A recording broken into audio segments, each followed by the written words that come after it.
23장 13절에서 26절까지 말씀 1, 2번을 좀 줄여주세요.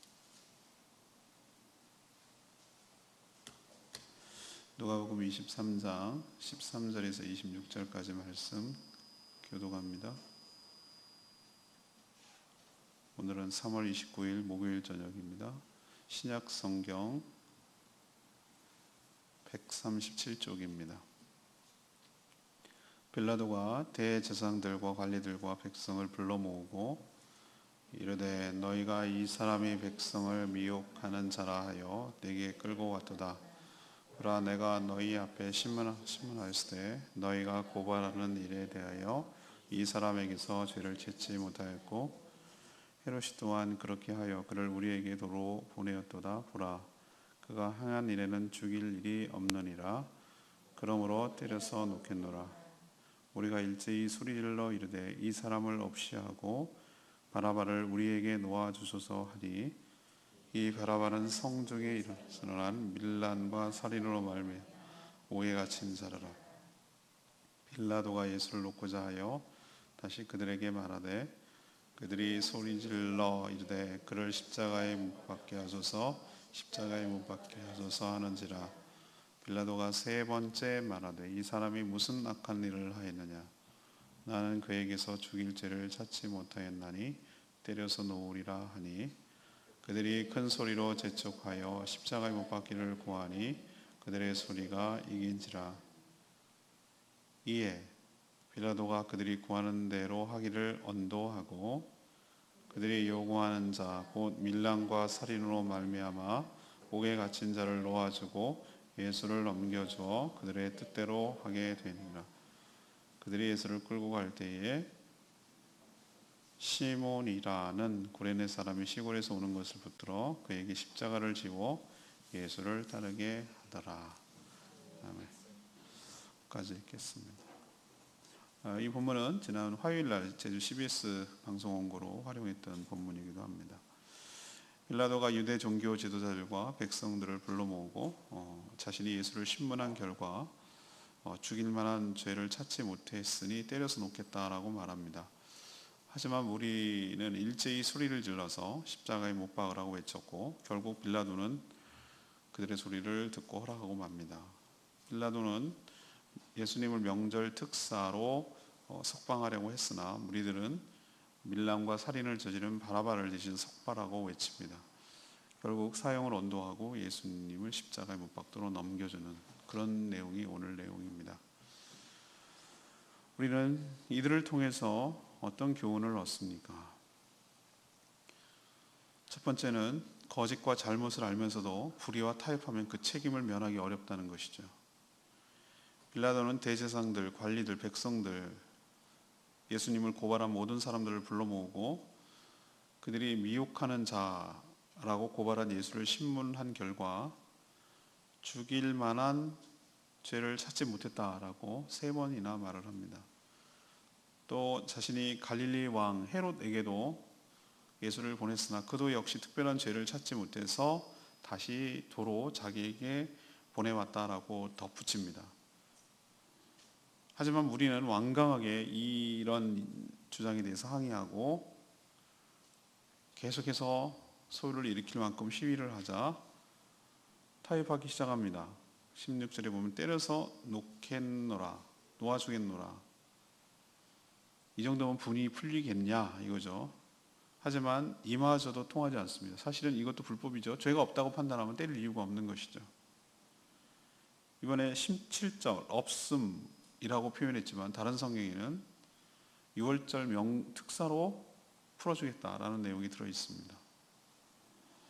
우리도 광복절 특사라고 하는 영화도 옛날에 나왔었는데 우리도 명절을 기쁘게 보내기 위해 그 명절 절기를 국경일을 더 기쁘게 하기 위해서 대규모 석방을 하죠. 근데 그게 악용이 돼서 요즘 문제가 되지만 그 당시 이때도 그런 것이 있었나 봅니다.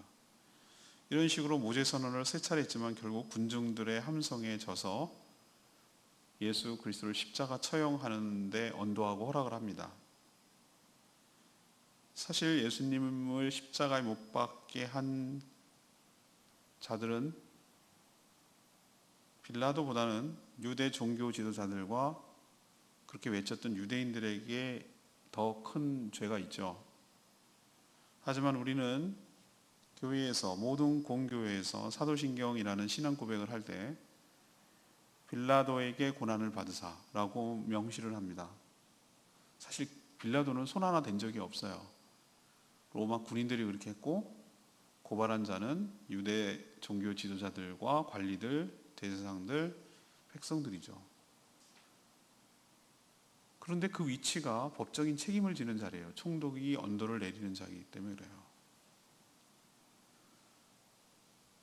박근혜 대통령이 세월호 사건 때 학생들을 죽이라고 한 적은 없어요. 근데 그 자리가 책임을 지는 자리예요. 그래서 그 책임이 무거운 거예요. 그 책임을 다하지 못했기 때문에 직무유기가 되는 것이에요. 빌라도가 분명히 무죄인 걸 알았죠.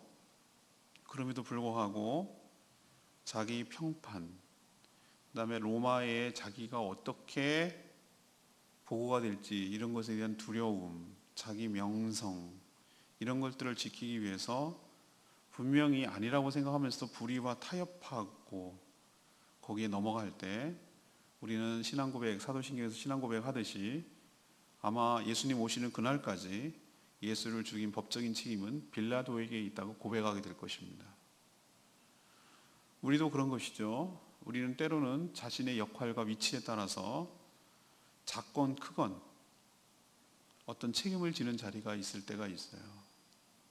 근데 명백하게 나와 관련이 지어서 이것이 거짓이고 또한 잘못됐다는 것을 알면서도 거기에 불의와 타협하고 외면하고 묵인하고 이렇게 했을 때 그 책임을 면하기 어렵다라는 교훈을 우리에게 분명히 주고 있는 줄로 믿습니다.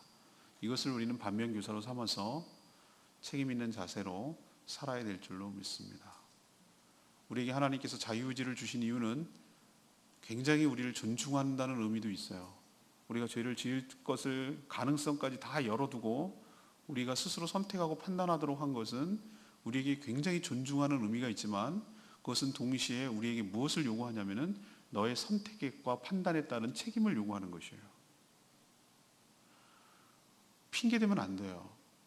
무슨 핑계? 하나님 다 하셨잖아요. 하나님은 하실 수 있잖아요. 지가 다 저질러 놓고 자기가 잘못하고 자기가 판단하고 다 해놓고 비겁하게 하나님 앞에 책임을 돌리는 것은 죄인들의 특징 중에 하나예요. 첫 번째 선악과를 따먹은 죄악을 저질렀을 때 나타나는 현상이 그거였어요. 책임을 전가하고 핑계대는 것이었어요. 넌 왜 먹었니? 당신이 만든 저 여자가 먹이라고 했습니다. 이브 넌 왜 먹었니? 당신이 보낸 저 피조물 뱀이 먹게 했습니다. 이 세 사람의 셋의 공통점은 뭐냐면 네가 만든 너 책임이야. 저거 안 만들었어도 저렇게 안 됐어 라는 거죠. 그 공통점이 뭡니까? 모든 책임을 누구에게 돌리는 겁니까? 하나님께 돌리는 거죠. 이게 죄인의 특징이에요. 우리는 자기가 선택하고 판단하는 것. 가룟 유다만 예를 하나 더 들어볼까요? 가룟 유다 은 30에 팔았습니다. 나를 파는 자가 내 상 위에 같이 손이 있도다 라고 말했어요. 근데 서로 나입니까 이렇게 했어요. 차라리 너는 나지 않았으면 좋았을 뻔했다 이렇게 얘기합니다. 우리는 뭐라고 얘기합니다? 이렇게 얘기합니다. 예수님, 가룟 유다 없으면 당신이 죽기라도 했겠어요? 얼마나 많이 차질이 있겠어요? 이렇게 얘기하지만 아니요. 주님께서 가룟 유다가 아니었으면 다른 누군가 아니면 다른 방법을 어떻게 해서라든지 어떻게 통해서든지 예수님이 십자가에 달리셨을 겁니다. 근데 그 일을 하는 데 있어서 가룟 유다가 적극 개입하고 적극 주도하고 적극적으로 배신을 한 책임을 면할 수는 없다는 뜻이에요. 우리도 우리에게 하나님께서 모든 살아있는 동안에는 우리의 자유의지와 선택과 주권을 허락하셨어요. 그렇기 때문에 우리가 책임 있는 자세로 살아야 될 줄로 믿고 오늘 빌라도처럼 거짓인 줄 알면서 불의와 타협하는 비겁한 행동 하지 않기를 바랍니다. 그 책임을 면할 수 없다라고 오늘 분명히 얘기하고 있는 것이에요. 두 번째 갑시다. 기회주의적인 군중 심리에 휩싸이면 악에게 이용당하기 쉽다는 거예요. 빌라도가 예수님에게 죄가 없다는 것을 알면서도 십자가에 넘긴 것은 바로 거기에 모여있는 무리들, 군중들의 아우성 때문이었어요. 폭동과 밀란의 조짐까지 보인 것이죠. 조직적으로 움직였어요. 군중들이 참 정치인들이 하는 말이 있죠. 백성도 국민들 제일 무섭습니다. 이제 무서운 걸 알아요. 촛불 보면 알잖아요. 얼마나 무서운 정권을 바꾸잖아요. 근데 이들이 누굽니까? 유대 종교 지도자들에게 매수된 자입니까? 예, 일부는 매수됐습니다. 돈을 받고 죽이라고 사주를 받고 한 건 맞아요. 다 그런 건 아니에요. 아무리 사주를 받을 때도 공감이 안 되고 운동의 추진력이 발생하지 않으면 그렇게 움직일 수가 없어요. 근데 이 사람들이 누구입니까? 며칠 전, 바로 4일 전 예수님이 예루살렘에 입성할 때, 나귀를 타고 들어오실 때 자기 겉옷을 펴고 종려나무 가지를 꺾어서 흔들며 호산나 주의 이름으로 오시는 이여 라고 외쳤던 사람이 딴 사람이 아니고 바로 십자가에 못 박으러 한 이 사람들이에요. 놀랍지 않으세요? 갑자기 딴 데서 어떤 사람들이 왔습니까? 예루살렘에? 아니요. 전 이 사람들이 그 사람이라고 생각해요. 근데 왜 며칠 사이에 이렇게 돌변했습니까? 자신의 생각했던 메시아의 모습이 보이지 않기 때문이에요. 체포되는 메시아? 그것도 로마 군인 총독 앞에서 무기력하게 저렇게 묶여있는 힘이 없는 초라한 저런 모습이 메시아였다고? 라고 생각하니까 실망한 거예요. 제가 말씀드렸나요? 작용 반작용의 원리를 얘기했나요? 기대가 크면 실망도 큰 법. 시계추 아시죠? 기대가 크면 리액션, 실망도 크고, 실망이 끝에 항상 뭐가 따라옵니까? 분노가 따라오는 거예요. 실망하면 분노가 바뀌는 거예요. 실망이 분노로 바뀌는 거예요. 그들은 무력으로 점령하고 다스릴 정치적인 왕, 세속적인 왕이 필요했던 것인데 너무나도 무기력하고 자기가 기대했던 그런 메시아가 아닌 것에 실망해서 갑자기 돌변한 것이에요. 그리고 또 하나 이유가 있습니다. 여전히 주도권을 쥐고 있는 종교 지도자들, 대제사장들, 관리들의 눈치가 보이기 시작하는 거예요. 예수의 죽음은 그만인데 자기들 앞으로 살아갈 텐데 예수 편에 들었다라는 것으로 저 종교 지도자들에게 자신이 눈밖에 나면 이 유대 사회에서 살아가기가 무척 힘들거든요. 그래서 난 아니야. 나는 원래 예수를 싫어했어. 난 예수를 못 박으라는데 힘썼어. 라는 것을 과시라도 하듯이, 경쟁이라도 하듯이 유대 종교 지도자들이 보는 앞에서 예수를 못 박으셔. 눈치 보면서 더 못 박으셔. 막 이렇게 그 사람 눈치를 슬슬 보면서 더 자기는 예수를 죽이려고 앞장선 사람처럼 보여야 되기 때문에, 그래야 자기의 위치와 처신과 생존이 보장되기 때문에. 너 왜 그때 조용했어? 너 슬슬 빠지대? 이런 얘기가 들어가면 자기가 힘들어지잖아요. 그러니까 더 아우성치며 충성을 보여서 불이익을 받지 않으려고 하는 것이죠. 군중심리라는 게 있습니다. 군중심. 군중은 이렇게 쉽게 바뀌어요. 기회주의적이고 그리고 이기적이에요. 혼자는 힘들지만, 용기가 없지만 그냥 무리에 휩싸여서 이렇게 과격하게 나오는 것이에요. 우리도 정신 차려야 될 줄로 압니다. 분별할 줄 알아야 될 줄로 압니다. 그리고 군중심리에 휩싸이면 안 되겠습니다. 하나님의 뜻 가운데서 분명하게 분별할 줄 알아야 되고 정의를 선택해야 될 줄로 알아야 됩니다. 그냥 휩싸여서 넘어가면 악에게 이용당하기 쉽다는 것을 우리에게 교훈하고 있는 줄로 믿습니다. 세 번째는 예수님이 우리 대신 죽음으로써 죄와 사망으로부터 해방된 것을 우리에게 가르쳐줘요. 저는 예수님의 죽으신 의미를 가장 잘 드러내는 사람이 바로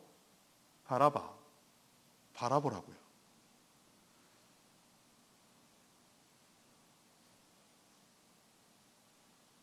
이스라엘 목장 안에 있는 천주교 이렇게 트레킹하는 곳이 있어요. 거기 가면은 예수 그리스도의 고난에 대해서 아주 세밀하게 동상으로 만들어 놓은 곳이 있는데 거기 가면 딱 이게 있어요. 빌라도가 언도하고, 여러분 한번 데리고 비전 트립을 해야 될 텐데, 거기 가면은 나타나요. 그 옆에 누가 있느냐 하면은 바라바가 있어요. 저는 이 바라바가 예수님의 죽으신 의미를 가장 잘 부각시키는 인물이라고 생각해요. 그는 소개하기를 뭐라고 했습니까? 이 19절에 성중에서 일어나는 것, 여기서 성중에는 예루살렘을 말합니다. 성중에서 일어난 밀란 그리고 살인으로 말미암아 옥에 갇힌 자라고 말하고 있어요. 밀란은 누가 가장 싫어하는 것이죠? 빌라도 총독, 로마가 싫어하는 것이죠. 살인은 누가 싫어하는 것이죠? 유대 백성들이 싫어하는 것이죠. 자기 죽이니까. 이 사람이야말로 죽여야 될 가장 위협적인 인물이에요. 이 사람이야말로 죽여야 될 인물이라고. 그러나 그는 6월절 명절 특사로 갑자기 거명되더니 예수님 대신에 석방되었어요. 빌라도는 군중을 설득해서 예수님을 6월절 명절 특사로 석방하려고 했지만 그들은 웬일인지 자신들의 가족들을 죽인 살인자잖아요. 그런 가장 해악을 끼친 바라바를 석방하라고 요구를 했어요. 이게 아이러니죠. 만약에 바라바 입장에서 한번 봅시다. 예수님 때문에 자기는 어떻게 된 겁니까?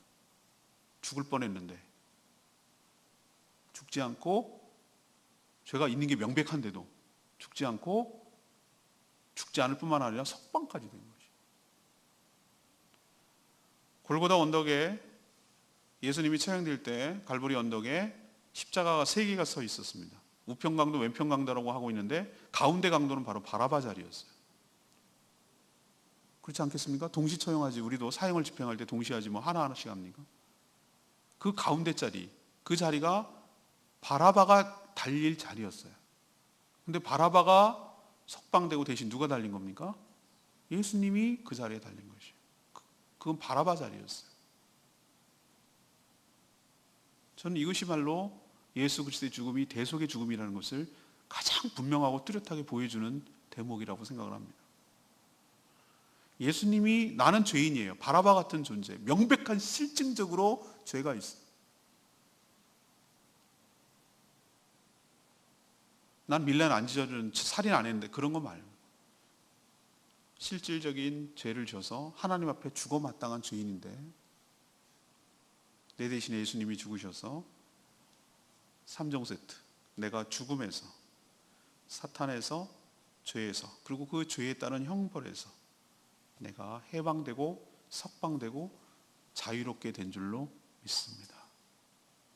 그러니 늘 바라바는 아마 양심이란 게 없었겠지만 있었다면 평생 동안 자기 대신 죽은 예수님께 감사하며 살았을 거예요. 우리도 내 대신 죽은 예수님 때문에 내가 석방된 거 기억하시고 평생 감사하며 사는 저와 여러분 되기를 소망합니다. 저는 레마의 말씀이 한 번 더 살펴봐야 될 사람이 구레네 사람 시몬이에요. 그들이 예수를 끌고 갈 때 시몬이란 구레네 사람이 시골에서 오는 것을 붙들어 그에게 십자가를 지었다. 구레네 시몬, 근데 구레네 사람 시몬이란 뜻이에요.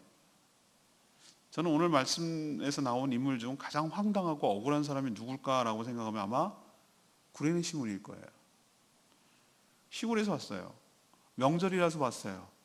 우르르 사람들이 모이니까 구경 나왔어요.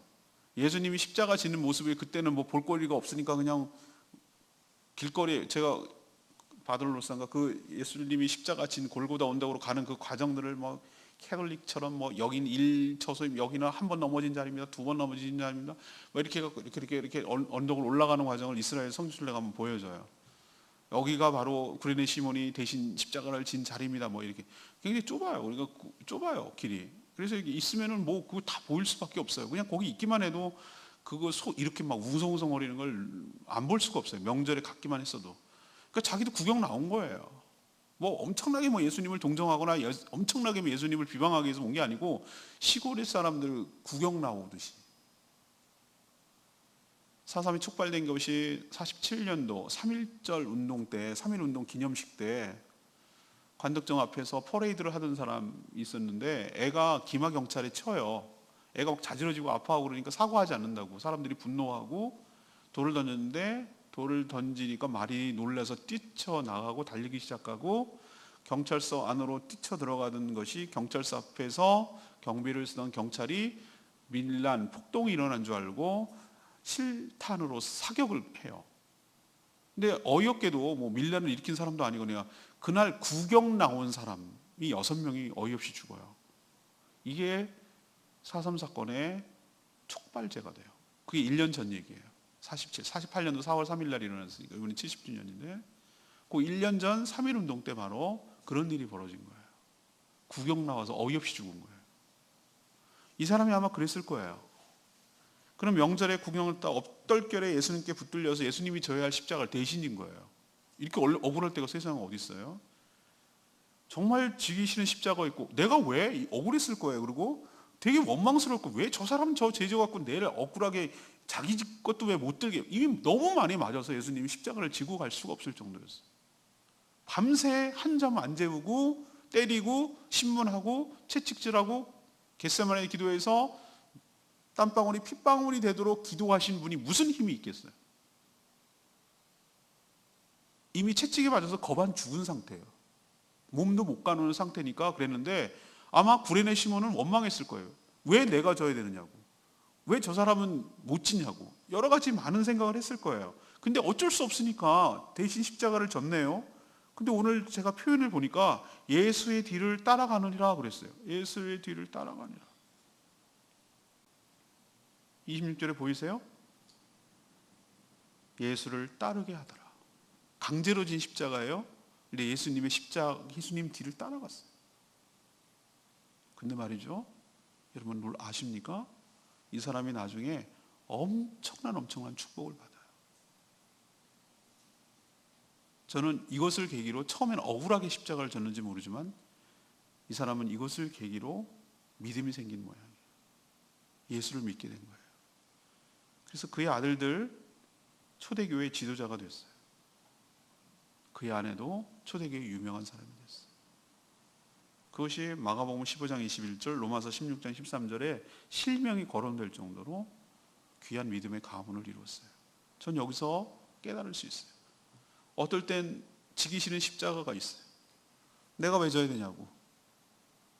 그런데 지기 싫더라도 주님 주신 십자가 지고 주님 따라갈 때 주님이 그것을 귀하게 여기시고 그 인생과 그 가문에 큰 축복을 베풀어 주실 줄로 믿습니다.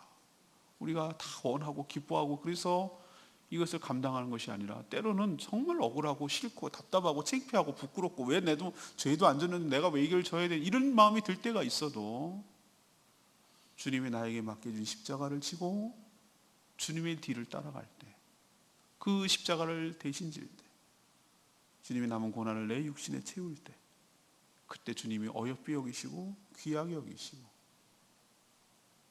큰 복으로 큰 은혜로 우리 삶을 축복하시고 채워주실 줄로 믿습니다. 오늘 제가 인물별로 4가지를 얘기했어요. 빌라도 또 나오죠? 거짓인 줄 알면서 잘못인 줄 알면서 죄가 없다는 거 알면서도 자기 살려고 불의와 타협할 때 그 책임을 면하기 어렵다는 것. 두 번째 나오는 인물은 누구죠? 군중들. 열렬히 환호했으나 자기 기대와 자기 성에 안 찬다고 분노로 뒤바뀐 인물들. 기회주의적으로 남 눈치 보면서 자기 살궁리하는 사람들. 우리도 얼마든지 이런 부류에 들어갈 수 있고 거기에 넘어갈 필요가 없다는 것을 깨닫게 되죠. 세 번째는 누굽니까? 바라봐. 나를 바라봐. 이 문제를 했더니 틀린 분이 꽤 되더군요. 1번 바나나, 2번 바라봐, 3번 바나봐. 그랬더니 다 바시로 시작해서 그런지 틀린 분이 꽤 되더라고요. 바라봐, 나를 바라봐. 이름 잘 졌죠? 나를 바라보라고. 바라봐는 내 모습이에요. 나예요. 내가 죽어야 되는데 예수님이 대신 죽어서 내가 살았다고. 마지막은 시몬. 지기 싫은 십자가 강제로 졌지만 주님께서 보상하시고 그를 축복하시고 믿음의 가문으로 세워주신 줄로 믿습니다. 오늘 여러 사람들이 다 나와요. 실존인물이에요. 나는 어떻게 처신하며 어떻게 살아야 될지 오늘 말씀을 통해서 교훈을 삼고 바르게 살아가는 저와 여러분 되기를 소망합니다. 아멘. 오늘 말씀 붙들고 기도하기 전에 찬양지 176장 부르고 기도하겠습니다.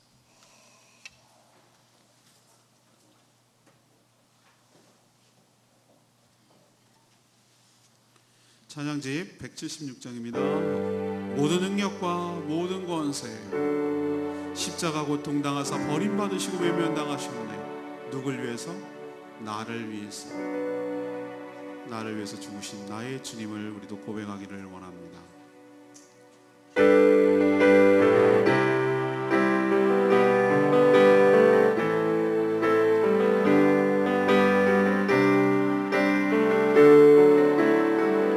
모든 능력과 모든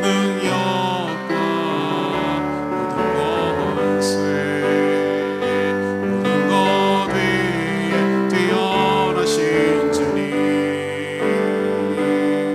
세상 공양할 수 없는 지혜를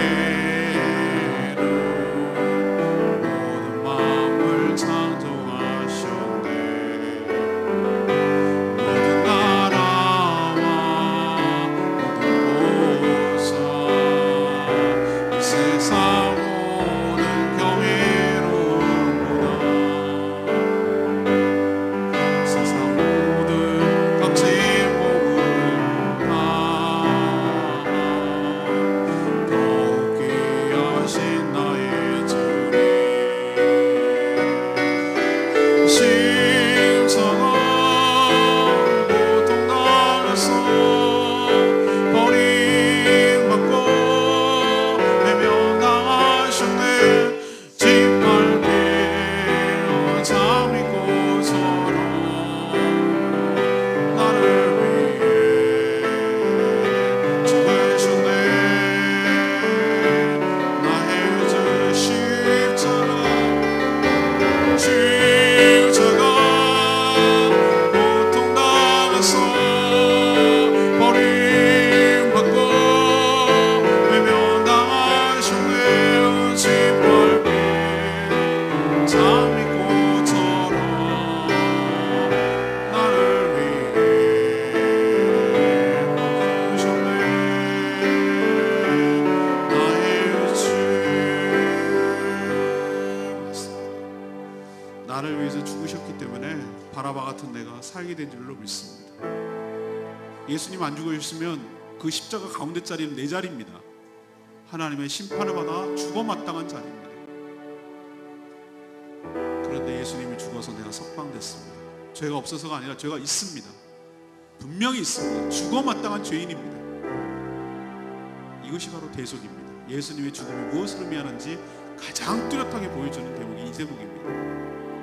하나님 감사합니다. 평생 잊지 않겠습니다.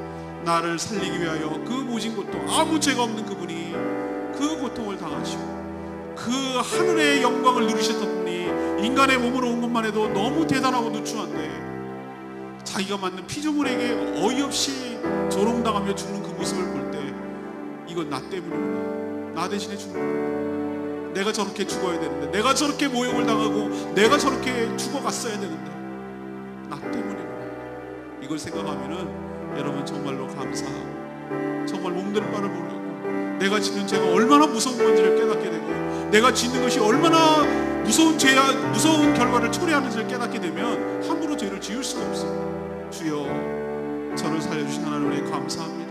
다시는 죄 짓지 않고 살게 하여 주십시오. 거룩하고 정결하게 살게 해달라고 다 같이 주여 외치며 하나님께 나갑니다. 주여 아버지, 십자가 고통당해서 버림받고 외면당하셨네. 짓밟힌 잠있고처럼 나를 위해 죽으셨네. 나의 죄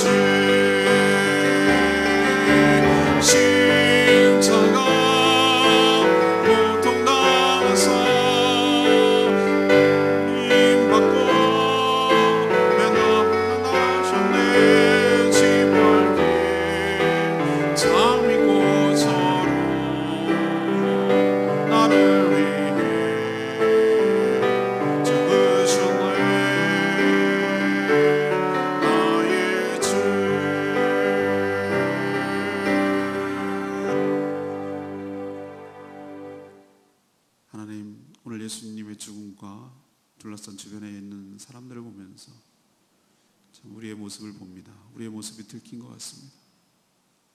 사실 이들에게서 우리의 모습이 발견됩니다. 저에게도 비겁한 빌라도의 모습이 있습니다. 거짓과 불의임을 너무나 잘 알면서도 주변 상황과 자기 입지를 위해서 타협하고 악에게 지고 마는 저희들입니다. 이런 저희들을 불쌍히 여겨주시고 강하게 붙들어 주시옵소서. 이기적이고 기회주의적인 그런 사람들을 의지하지 않고 신뢰하지 않게 하여 주시옵소서. 돈과 권력에 따라 움직이는 민심에 노란하지 않게 하여 주시옵소서. 하나님, 저희가 바라바입니다. 바라바, 죽어마땅한 죄인입니다. 예수님 그 십자가 자리는 원래 내 자리였습니다. 내가 하나님 앞에 십년마다 마땅히 죽어야 할 죄인입니다. 그런 나를 대신해서 예수님이 죽으셔서 내가 석방되고 살 길이 열렸습니다. 그 은혜 잊지 않게 하여 주시고 평생 감사하며 살기를 원합니다.